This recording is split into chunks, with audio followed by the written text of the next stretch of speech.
Hello, everybody. I'm Paul Ryden, and today on the Global Book Network, we explore a medical issue that is common to millions of Americans. And while it's troubling, there is hope. Our guest is Dr. Mohammad Farivar, who has written, Is It IBS or Your Diet? He's a gastroenterologist with decades of experience in the field of GI health, and he joins us to give us a little insight into how patients with various intestinal issues can navigate the complexities of their disease and improve their quality of life. Dr. Farivar, thanks so much for joining us today from Chestnut Hill outside of Boston in Massachusetts. You're welcome, Paul. Pleasure to be with you. Well, I'm guessing by the title of your book that diet plays a bigger role in gastrointestinal health than a lot of people think, and that many people who think they have IBS, irritable bowel syndrome, actually have IBS symptoms. What's the difference? Yes. So basically, IBS itself, Paul, is very rare.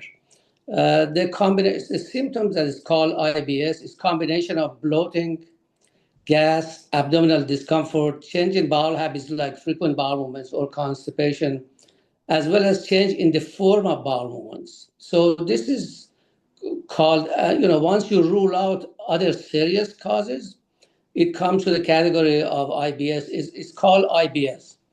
And the true IBS, I've been in practice more than 50 years now, and have seen a lot of patients with irritable bowel syndrome, quote unquote. But the true IBS is very rare. I've seen probably the true IBS less than a handful of times. Hmm. Most of the time, the symptoms that patients have is related to their diet, is related to what they eat. And 40% of the time, that's the only reason.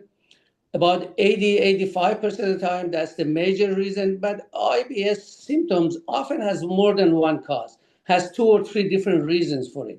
Most of them diet related still. Some of them due to diet that we eat and everybody eat and we'll have the same problem. And some of them due to deficiencies that we have in enzyme like lactose intolerance or fructose intolerance and things like this. So that's what basically IBS is. Why, So a bunch of symptoms related to what we eat. why do you think that diet seems to be overlooked by so many people, even doctors, in favor of medication? Yes, I am not sure that why this has happened. I think a lot of it is lack of knowledge.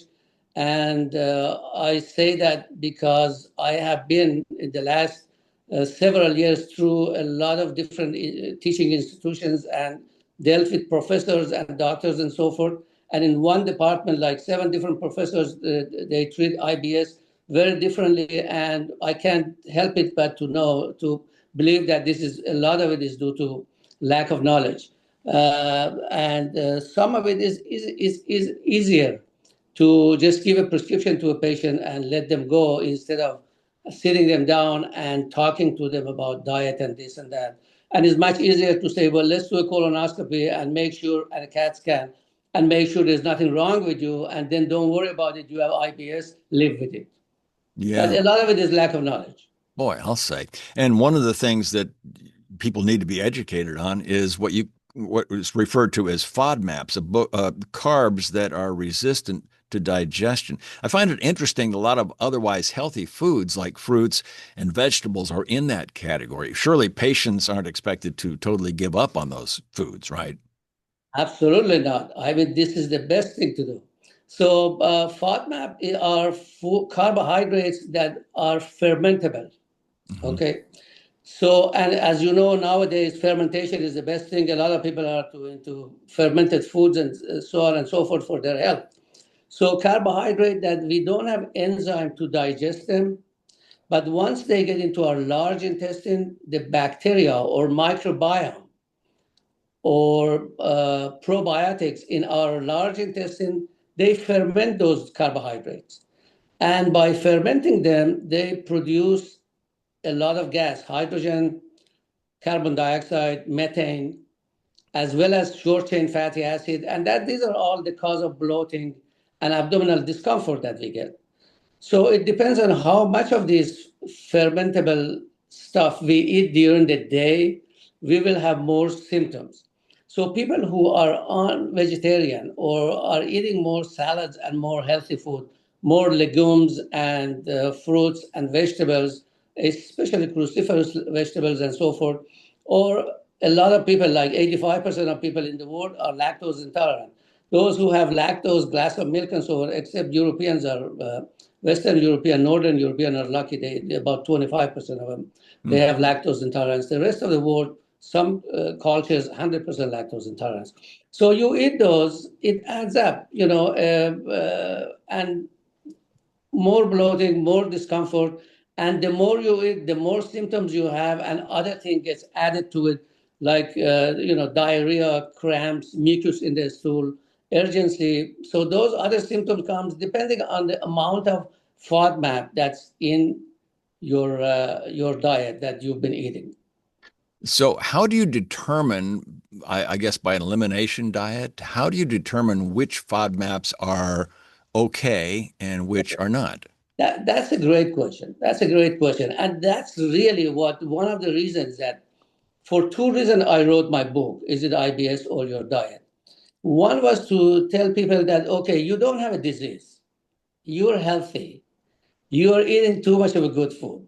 That was one reason that high FODMAP food is what's causing your symptom. Just modify how much of that are you using.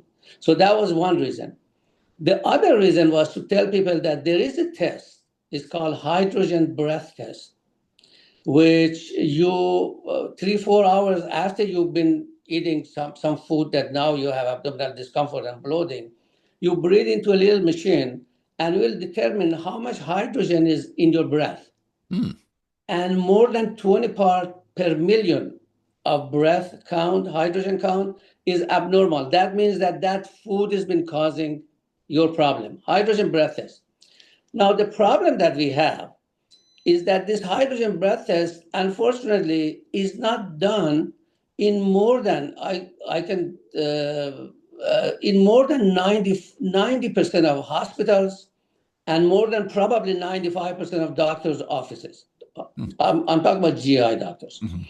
Because I've been, the last couple of years, I've been two major teaching hospitals in Boston. Neither one of them have equipment to measure hydrogen breath test.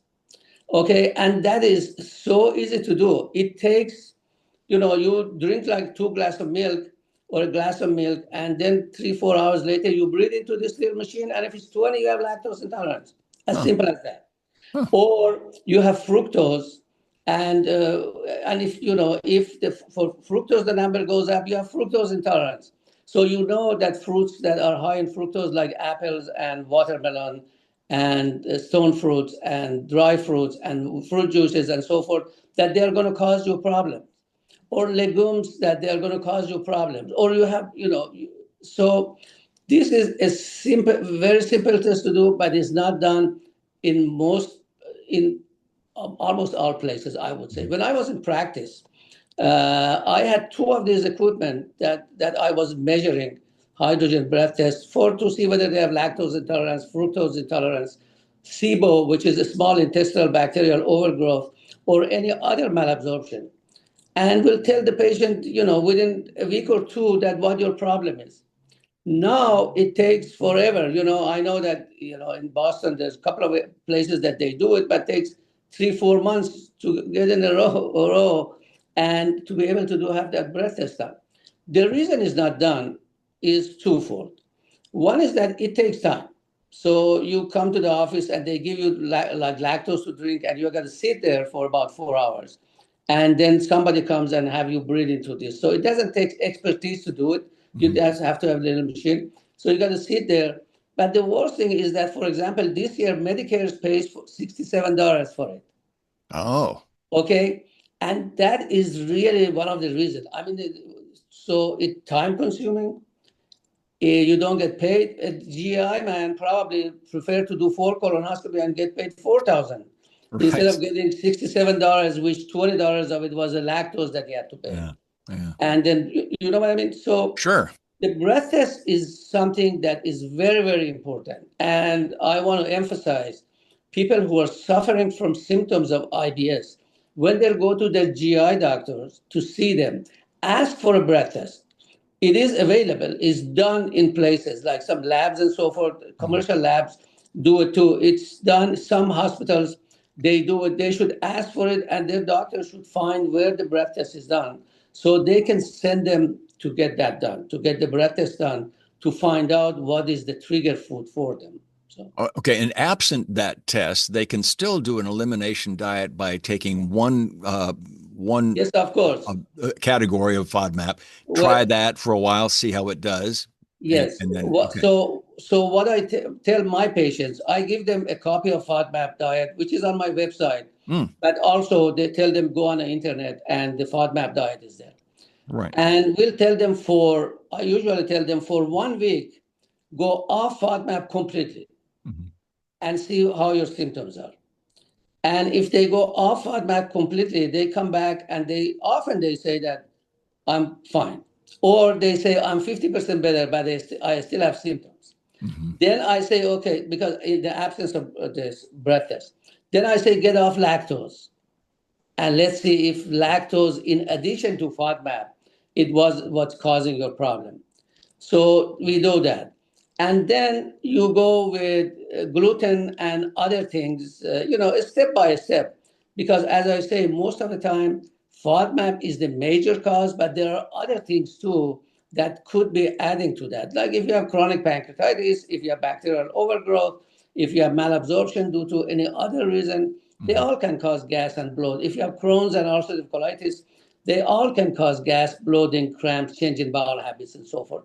So you first need to rule these things out, and then you call them, okay, and this is what definition of IBS is once you've ruled all of those out. If Mhm. patients still have symptoms, they have IBS. But my point is that no, if patients still have symptoms, they're on high FODMAP food, they have lactose intolerance, they have fructose intolerance, they have SIBO, they have simple things that is diet related. Find out what it is and take care of it. I've heard that for people with GI issues, whether it's irritable bowel syndrome or Crohn's or whatever, there's a three-legged stool that's got to be managed: diet, medication, and stress. In your experience, how hard is that for patients to do?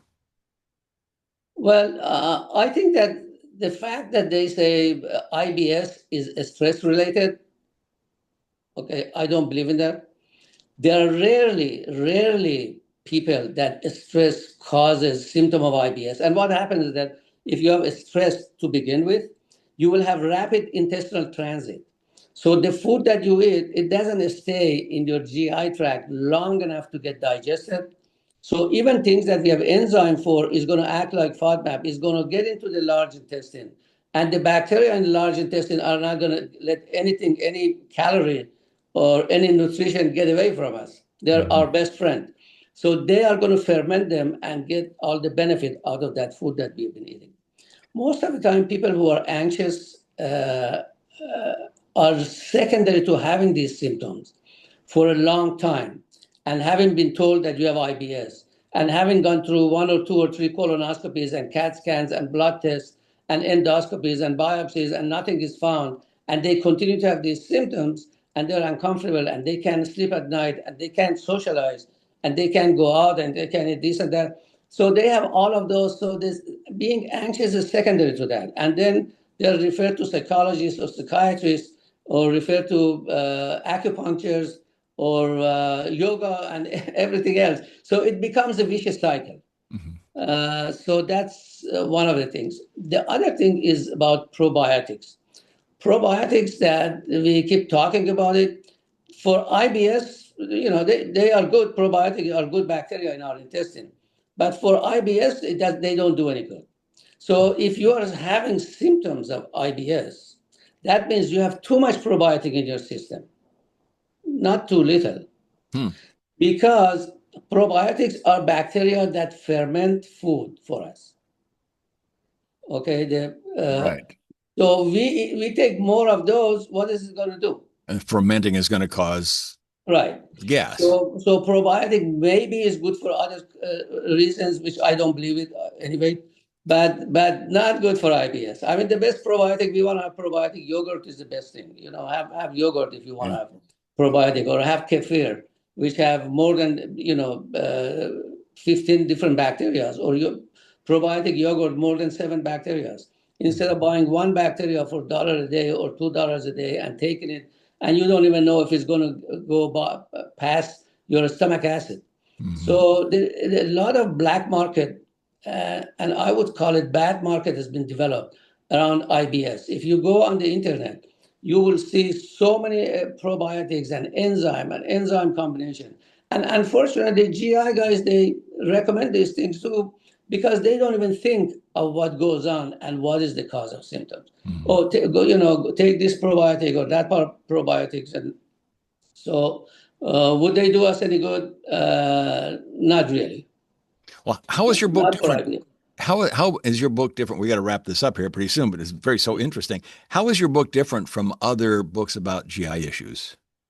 Well, I don't think any book has been written about IBS and diet role and saying that what really IBS is.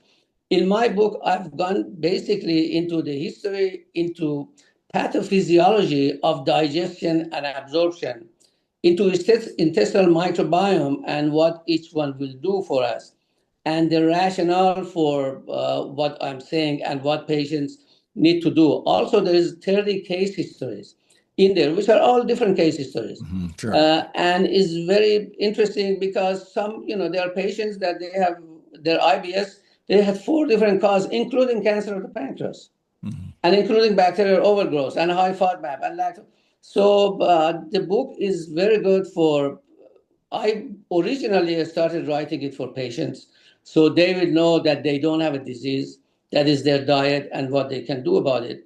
And then once I realized that really the problem is not the patients, our doctors, that they are not knowledgeable about this. And they don't know. So the book became a combination of something which is advanced for gastroenterologists or even any family practitioner or internist, and also has information about for patients too. And at the end, I recommend for patients that when you go to your doctors, ask for these things. And if they are their first offer is colonoscopy, just get out of that office and don't look even back. But make sure that after they have done everything, that they do a breath test on you. Make sure that you've gone on a lactose-free, low FODMAP diet for a week at least, so you know how much of a problem is this and how much of it may not be this. So they have to look for other things. So. All right. Very good. Well, folks, if you or someone you know is dealing with gastrointestinal issues, this book is a must read. Again, it's called Is It IBS or Your Diet? And it's available on Amazon. Oh, there it is right there. That's the book. And I have one last question before we go. Did you Yes. paint that lovely painting behind you? No, it is from William Merritt Chase, the last century, 19th century. And so, no, I didn't do that. Well, it's beautiful. Well, it's beautiful. It's a famous 19th century painter. Well, it's a beautiful painting. And thank you so Thank much you. for joining us today. We really appreciate it. Thank you. It was nice to see you. I have followed some of your podcast and enjoyed it. So thank you. Well, thanks for being a part of it. And folks, Yes, thank you for spending a few minutes with us on the Global Book Network. I'm Paul Ryden. We'll see you next time.